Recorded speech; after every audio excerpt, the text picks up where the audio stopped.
Fourth Estate presents Marilyn and Me by Ji-Min Lee, read by Janet Song.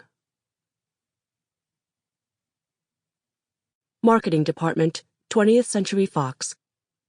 To whom it may concern. My name is Herbert W. Green, and I am currently stationed in Korea with the 31st Regiment, 7th Infantry Division. I am very homesick. Korea is a terrible place. I do not believe I can effectively convey the sorrow and terror I've seen here. I worry about the children who have lost their parents and their homes. Where will they sleep tonight?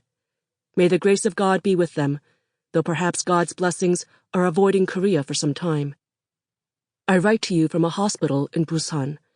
I was mistakenly hit by napalm by Allied troops providing air support and lost many of my comrades in a place called Hwacheon, just above the 38th parallel. Hearing the screams of the dying made me want to die too. Thankfully, I got out of there alive, and I'm getting better. I am lying in bed recuperating, but the days are long and tedious. Would you be able to send me a new poster of the lovely Miss Monroe?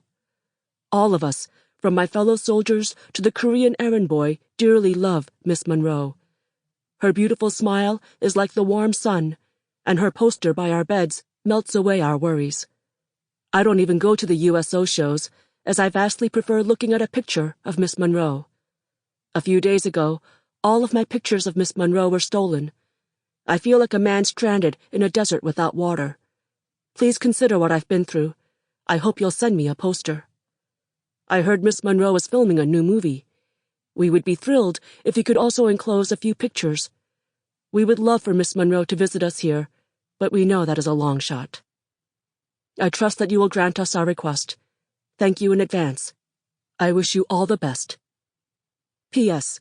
If you see Miss Monroe, please tell her that we are all rooting for her to be happy. A Day in the Life of Miss Alice of Seoul, February 12, 1954. I go to work thinking of death. Hardly anyone in Seoul is happy during the morning commute, but I'm certain I'm one of the most miserable. Once again, I spent all last night grappling with horrible memories of death. I fought them like a girl safeguarding her purity, but it was no use.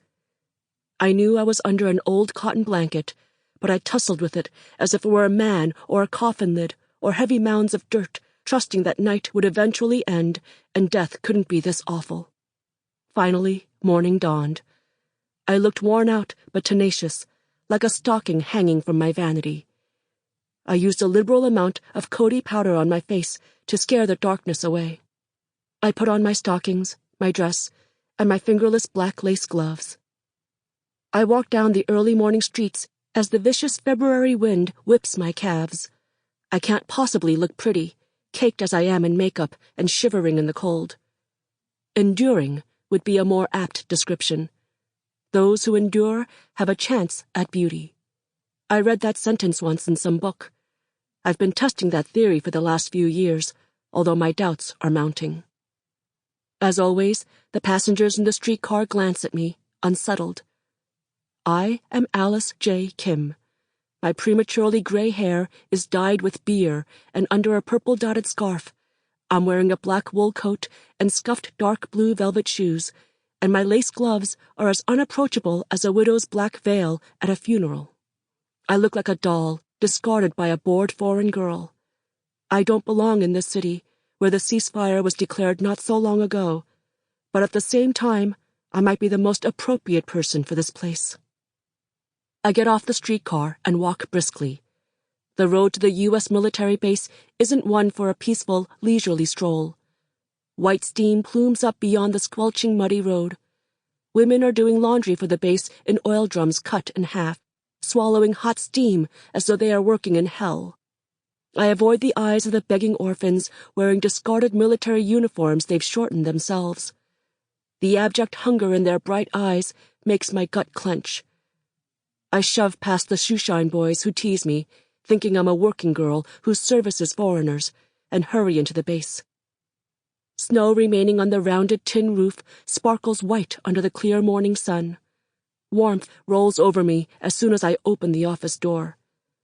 This place is unimaginably peaceful. Sample complete. Ready to continue?